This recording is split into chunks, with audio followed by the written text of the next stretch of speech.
What's up, guys? America's Strongest Man, Lucas Hatton here. Gonna do another technique tips video, and keeping in the theme, I'm just gonna talk about presses more because that's what you guys think I'm good at. So today we're gonna talk about the Circus Dumbbell. Gonna break it up into a few parts. So styles of the clean, the rack position basics. There's a lot of different kinds of rack positions, but the rules and the basics are all the same.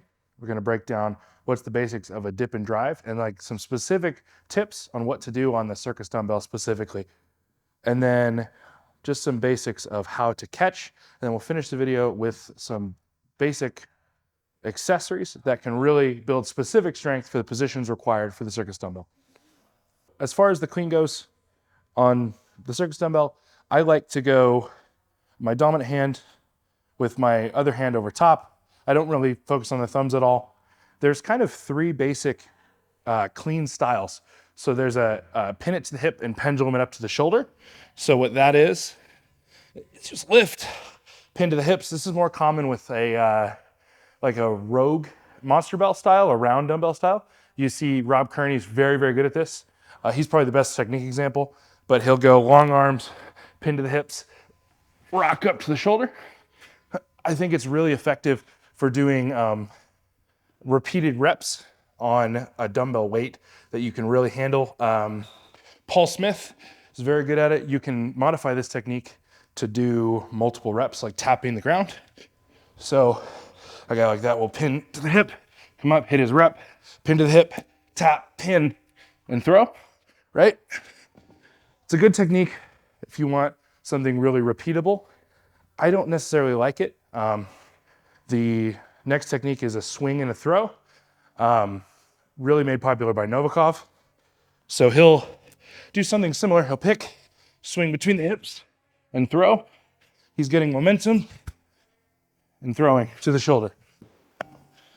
My technique that I like to use is I pin it to the hips and I hit kind of a squat and throw, similar to like what you'd see on a sandbag to shoulder, where you're in the lat position, pin to the body, full foot jump, and jerk to the shoulder. So I will pin to my hips and bid a big jump that way and throw.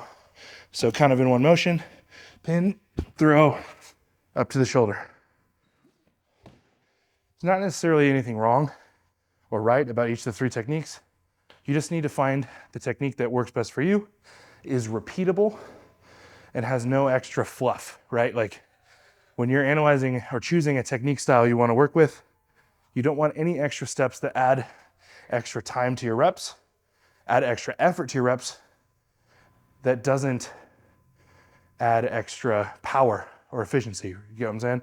So any extra steps that you can cut out, you want to. So I would play with all three.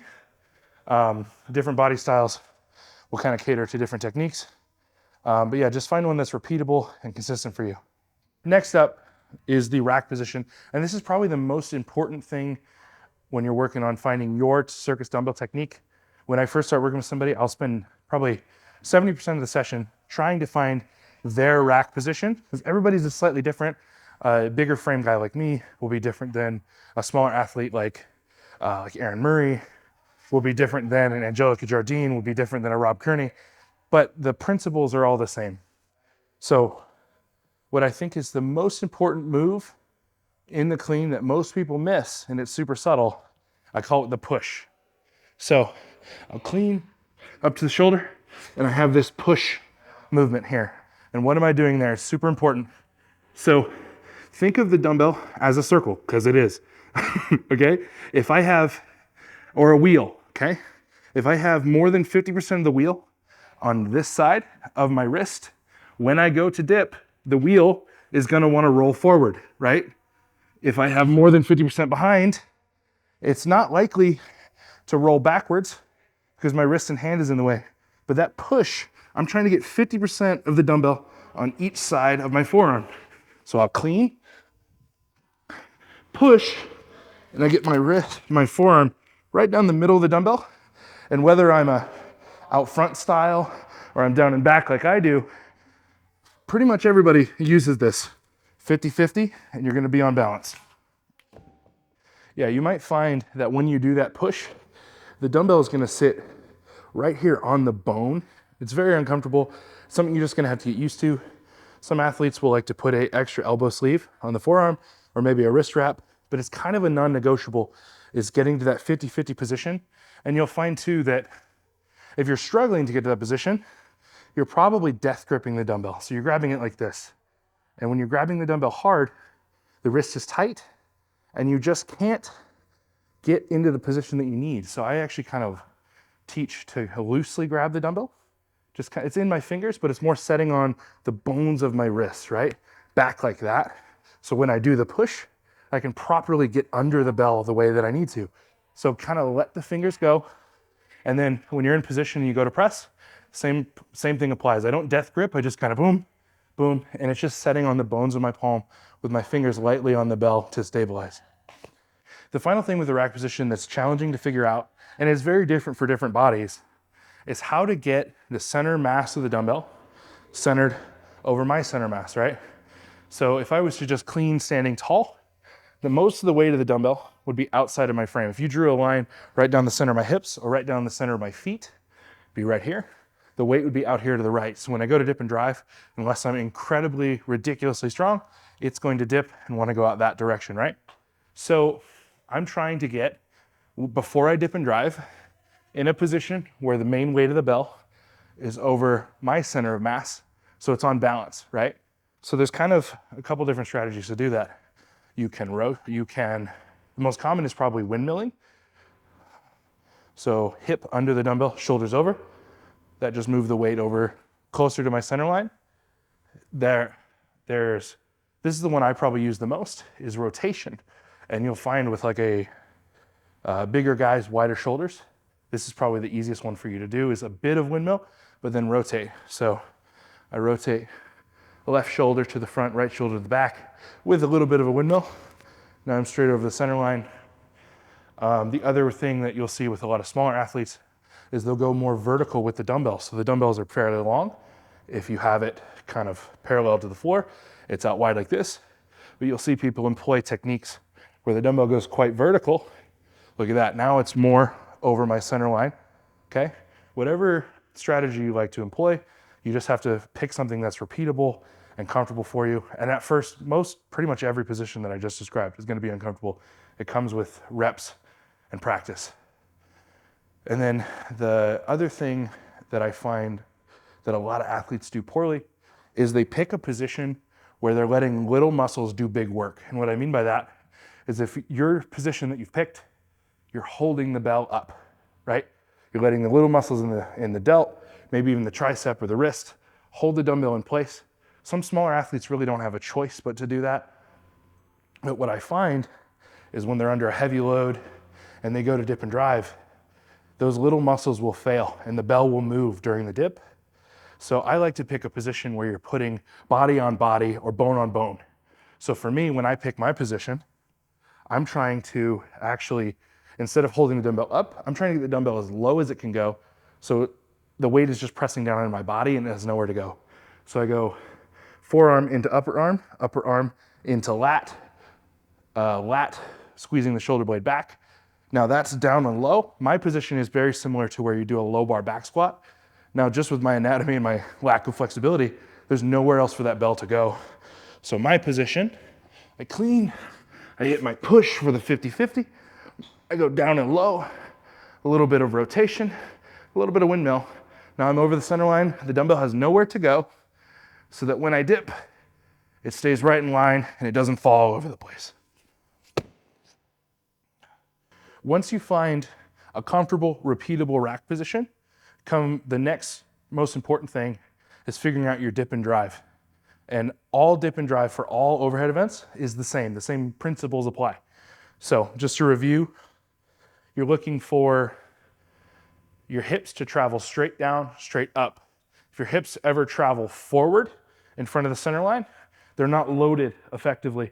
Nothing in sports are your hips loaded in front of the center line. I'd like to sit straight down or even slightly back. And with the dumbbell, you kind of have the luxury of being able to go slightly back.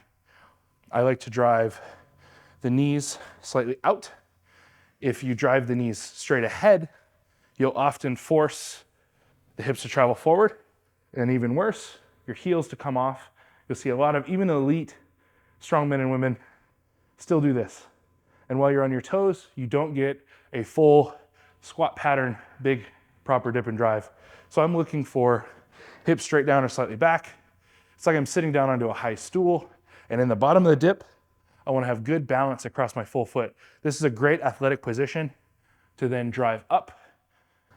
I always want to drive as high as I can with the implement still on the body, right? I'm not going to be able to press some 200-pound dumbbell or 250, 300-pound dumbbell. It's just not possible with one arm.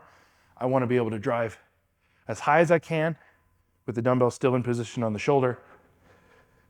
And the best way to do that is to have a repeatable dip and drive pattern. Some specifics to the Circus Dumbbell is you'll find that when people dip initially, they'll find this nice centerline position.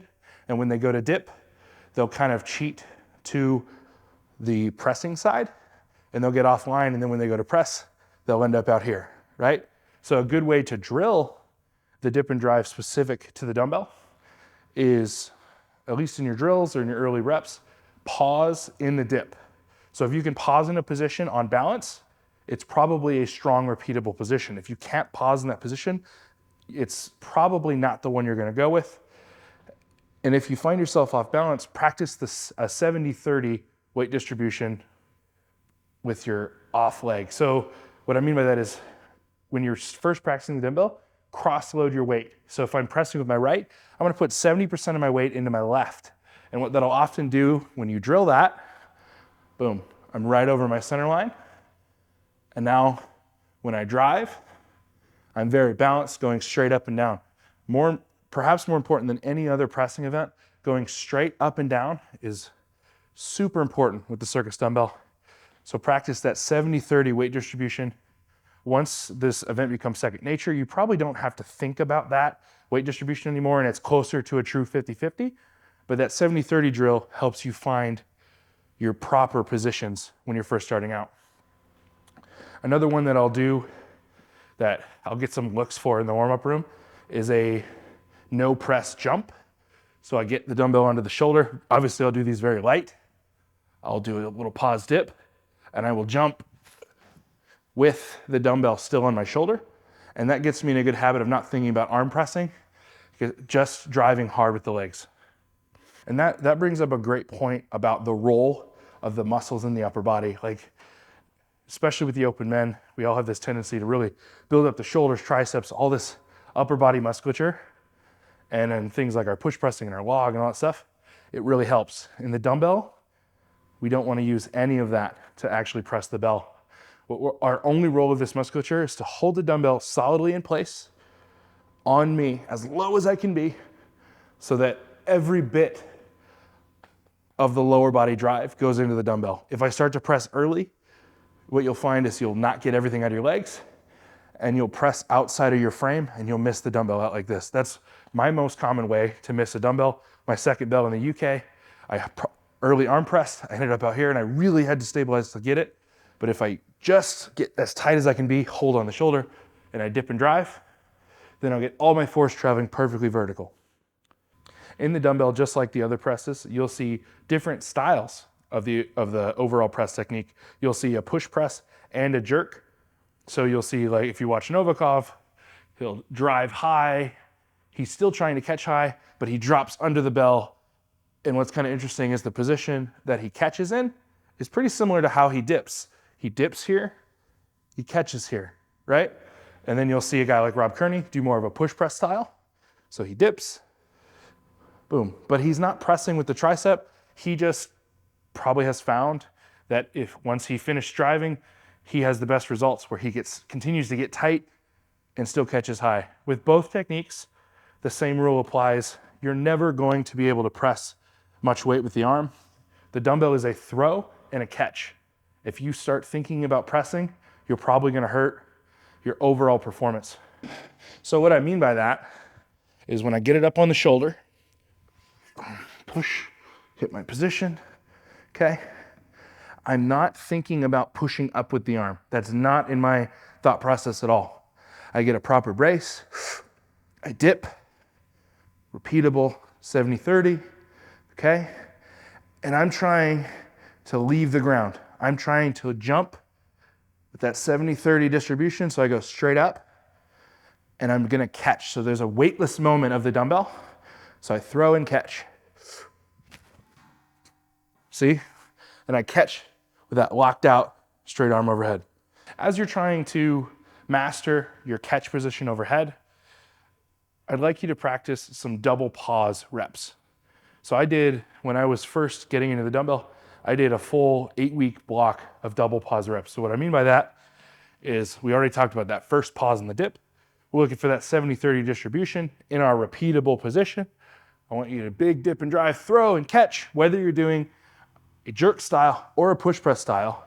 I want you to pause again and hold that position, right? If you can pause there, it's probably strong and it's probably repeatable, right? You're looking for a locked out arm overhead, no partials. You need to be really aggressive to lock the arm with both styles. And notice when I catch, I'm also doing a 70-30, cross-loading the body. If you don't do that when you're new, you'll often find you shift off to the right or towards your pressing arm. And now I have most of my weight over here to the right, and I'm drifting right.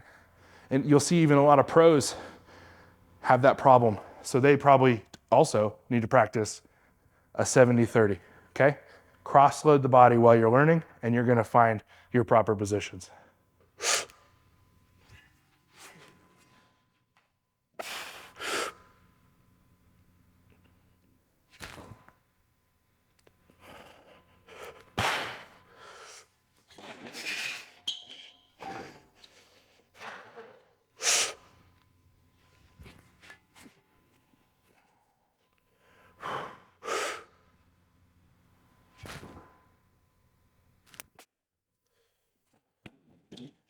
To wrap up, I'm gonna move into some accessories that build up specific strength in the positions of the dumbbell. To start off with, I think the important concept with the specific strength that you'll get from your accessories and your other training is we need to build extreme stability and proper range of motion in the shoulder. And as we build that range of motion, we need to build strength in those positions. So some basics that you can do, just some things that I've noticed that help me, is on all of my strict pressing, I do a dead stop pause in the rack so that I get used to being very stable at the bottom and then applying force and pressing up. I like to really hold the contraction in all my rows, whether it's horizontal or vertical, and I really, really control the eccentric. Both of those habits are gonna build extreme stability at the bottom, this bottom point, so I can hold things to me quite strongly, and I can hold things in position quite strongly before I press. Both will get you better at creating tension in that shoulder joint, which is what's required to hold the circus dumbbell in position.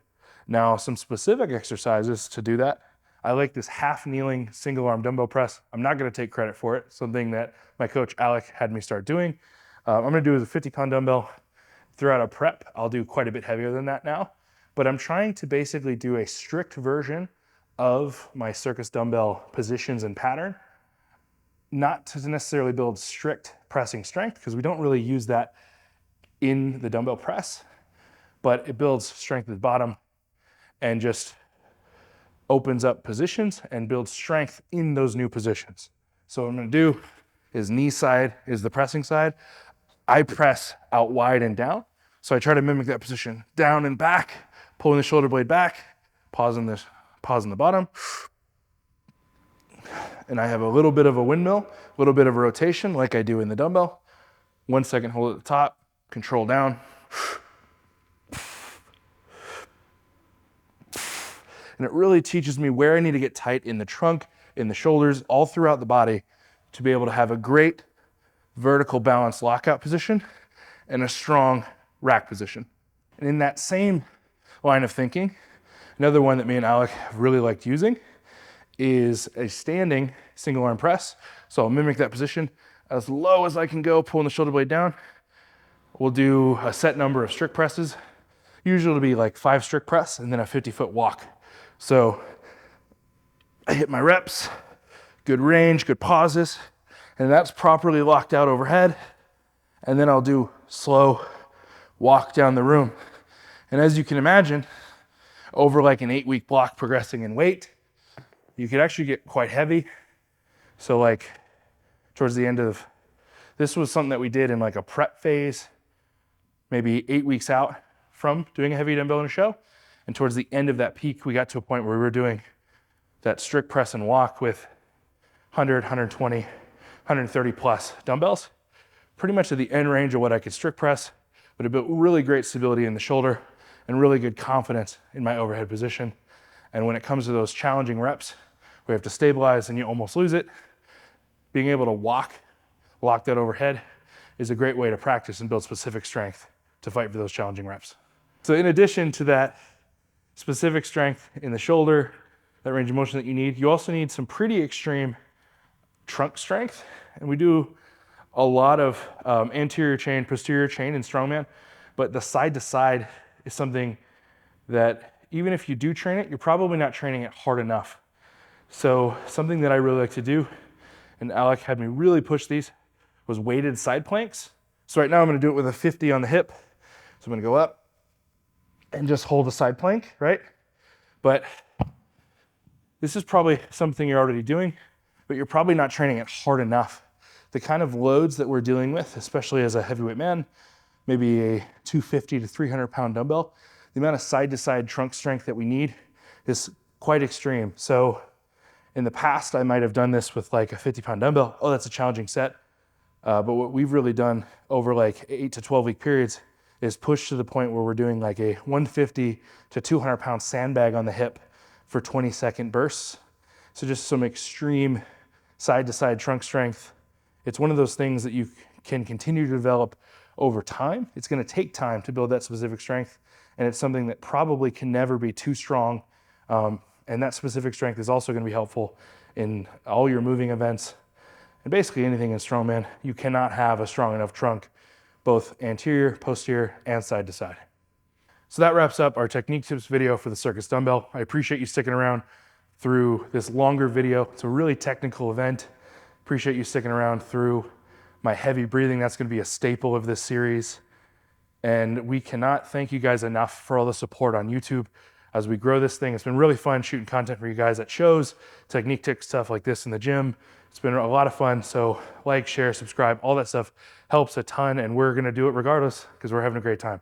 So let us know in the comments if you have any questions, and let us know what you wanna see. Thanks, guys.